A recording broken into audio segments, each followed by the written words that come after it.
It's technology expert Burton Kelso here with another tech tip to help you get the most out of the technology in your life. Today we're talking about how to solve common printer issues. Now, it doesn't matter if you have an inkjet or a laser printer, you're bound to suffer some sort of issue at some point in time. Now, this video is geared towards desktop printers for Windows and Macintosh computers and smartphones and tablets. Not geared for those large scale printers that you may have in your office, but sometimes these tips will work for those printers as well. So, before you call the IT guy or the printer guy, check out these tips to help you solve some of the most common issues you're going to experience with your printer. So tip number one is obviously, my printer won't print. Now that's probably why you're watching this video, and for me to post something like this, you're thinking, why are you even wasting my time? But it happens, and there's many reasons why that can happen. So the most common issue that people can't get a print job to print is because they've overloaded their print queue or spooler with a ton of print jobs. So let's pull that up. Well, let's pull up Macintosh first, since Windows users always get the benefit of the doubt. So with our Mac, if we can pull up the Mac screen here, I will show you where you need to go to troubleshoot your Mac to find out why it's not printing. So with our virtual Big Sur Mac screen up here, I can show you how to do it on a Mac. So it doesn't matter what version of Mac OS, the settings are always the same. So it's a simple matter of going to the Apple menu in the upper left-hand corner of your Mac screen, and you want to go to System Preferences from the Macintosh menu. Once you're in System Preferences, then you will get an option to choose Printers and Scanners. Once you're in Printers and Scanners, it's just a simple matter of going to the print queue to see where or what is holding up those print jobs there. Now, usually on the Mac, you'll get an error message down in the lower right-hand corner, as I'm showing you here, that there is a problem with the printer, as the icon will animate itself, jumping up and down like it wants attention. Now, if you go under your print queue, then you can see what jobs are locked up in the print queue, and just delete them out, and you should be able to print again. Now, what causes these items to scroll in or hold up in the print queue? There's a lot of different ways. The printer may temporarily get disconnected from your wired or wireless network. It may be off when you print and you forgot to turn it on. But those are some of the things that can occur when you have jobs that line up in your print queue. And obviously it can cause an issue. And it's one of the most common things, but most people don't think about that when they are having issues with their printer. Now, another place you can go, at least for Windows users, would be under Control Panel. So give me a second here. Let me pull up the Control Panel, and then I'll show you exactly where you need to go on your Windows computer in order to get access to the printer screen. Let me adjust this window here. And then, if you go to Control Panel, which I'm going to bring up here, there's two views on Control Panel. You can do the category view, where it breaks it down by categories, and you can find the printers under View Devices and Printers, and then it will show all your devices, including your printers. Or, if you like me and hate category view, you can just click on large or small icons and choose your option from there. Again, it's the same option, which is Devices and Printers, and once you pull that up, then you can right-click on the printer that's having issues, click on See What's Printing, and then it'll bring up your print queue, which you can delete those items out of the print queue and resume your printing. And it doesn't matter what brand of computer or printer that you have. If you go to See What's Printing for any printer, you will get the print queue, and it definitely will show you what items are holding up in the print queue, and you can delete those items out and get access to your printer again. Another thing that you need to be concerned about as far as your printer not able to print would be if you have a wireless printer. Now, sometimes wireless printers get disconnected for one reason or another. You may be too far from your router. Maybe you changed out your router and forgot to add in your printer. But definitely make sure that your printer is on your Wi-Fi network before you try to print again. Now, if it's disconnected from your wireless network, there are a couple of things that you can do to try to get it to reconnect. Now, if you're a Macintosh user, we'll bring up the Mac menu or the Mac screen again. You can go again to our friend the Apple Finder and then to System Preferences. Once you're under System Preferences, you want to go to Printers and Scanners, and then on a Mac, if your printer is connected to your wireless or wired network, you can click the plus sign, which will allow your Macintosh device to scan the network to find any printers that you have available. You can search by the IP address of the printer. You can also, if you click on printer, you can type the name of the Macintosh printer and find it that way as well.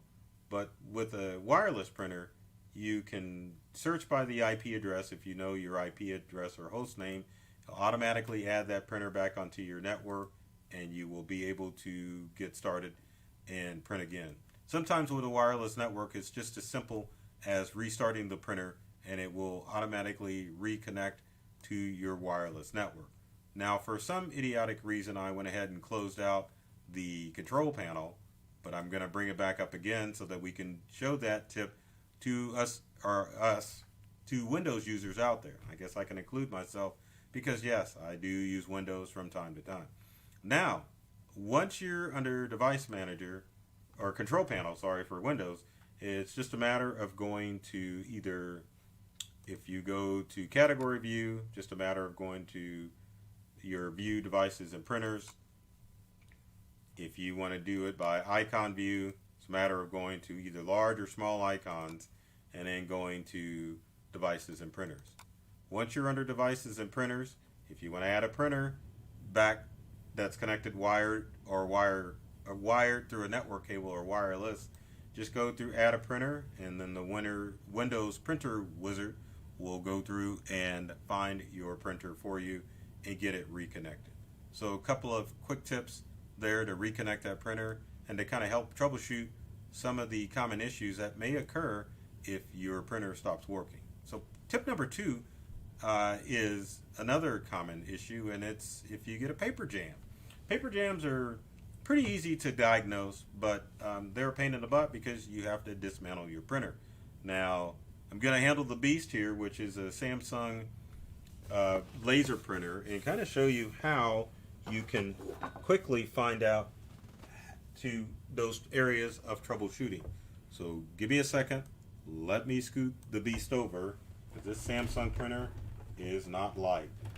So one of the places that you want to check is to pull out the paper tray of your printer.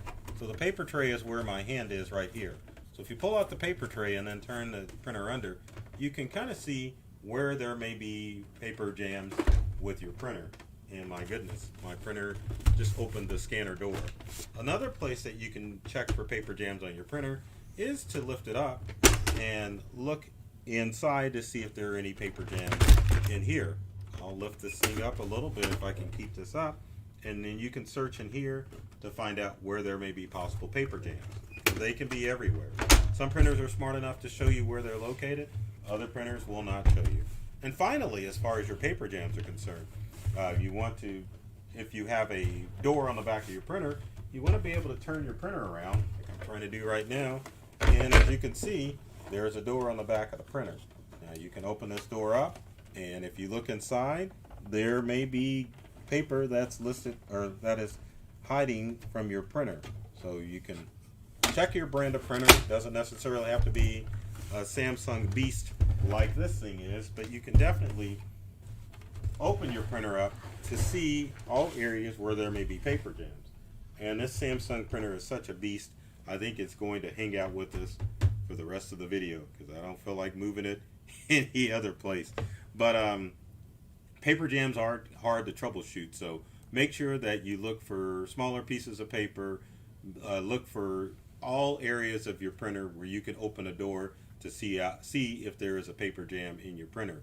Now keep in mind, if you get a paper jam, that message that is always showing, and you think that you've removed all the paper from your printer, keep in mind that in the course of you trying to remove your paper jam, you may have damaged the sensor to your printer to that allows it to sense paper, and unfortunately it may be time for a new printer if you consistently get the paper jam message, even if you're 100% sure that you removed all the paper from the printer.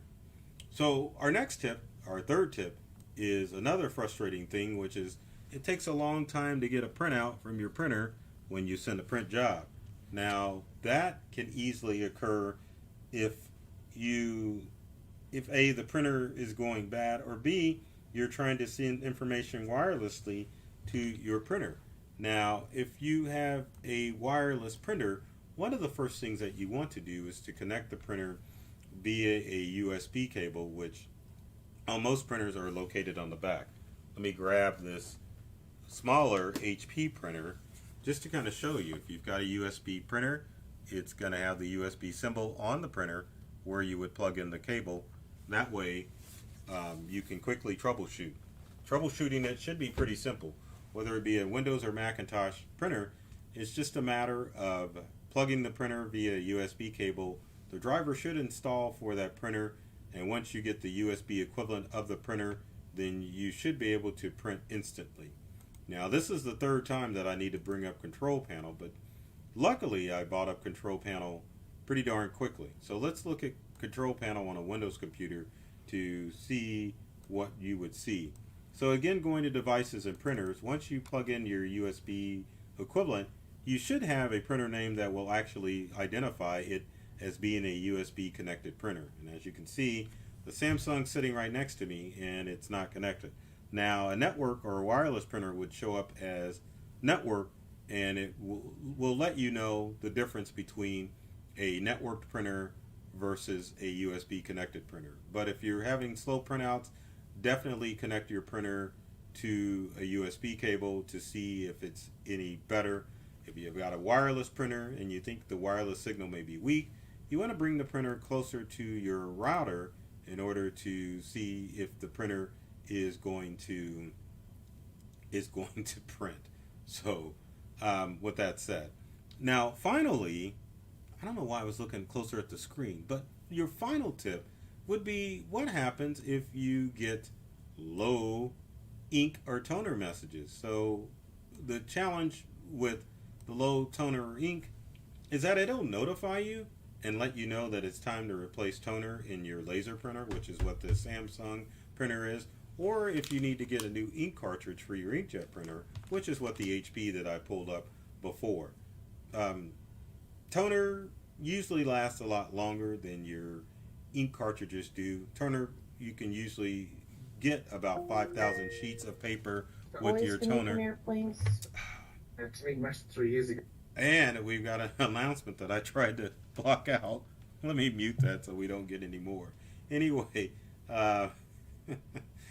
with your toner, it will, in your printer, it will be self-explanatory if you get a message as far as low toner or ink on your printer. But on some inkjet printers, it will, and some laser printers, if you have one cartridge that is out of ink or toner, your printer may not print at all, and so you're forced to go out and get one toner or one ink cartridge in order to get your printer working again. So keep that in mind. Also, while we're on the subject of low ink and low toner and what to do, I highly recommend that you always get the factory equivalent of what is available for your printer. Many printer manufacturers, especially HP, will go and have you get their official cartridges, and if you don't, it can definitely cause issues with your printer. So always stick with the factory equivalent of your printer rather than getting the refillable ones, because it definitely will add life to your printer if you stay with the factory created ink and toner. So with that said, if you've got comments or questions, leave them in the comment section below. I can't believe that printer is here. That thing's huge and heavy. Uh, Love to hear from you to find out what common printer issues you have and what things I can do to help you solve those printer issues. Now, always I throw this up in my video, so if you like this video, be sure to like, share, subscribe, or dislike, or thumbs down, whatever you do. Love the interaction and want to interact with you. And always, if I can find it, we're on all the social media channels out there. So it doesn't matter if you see us on Facebook or LinkedIn or YouTube or whatever. Be sure to follow us so that you can keep up with the latest tips, tricks, and other things related to tech that will help you get more from the technology you use at home and work. So with that said, take care of yourself and do many things to make you smile. And thanks for watching.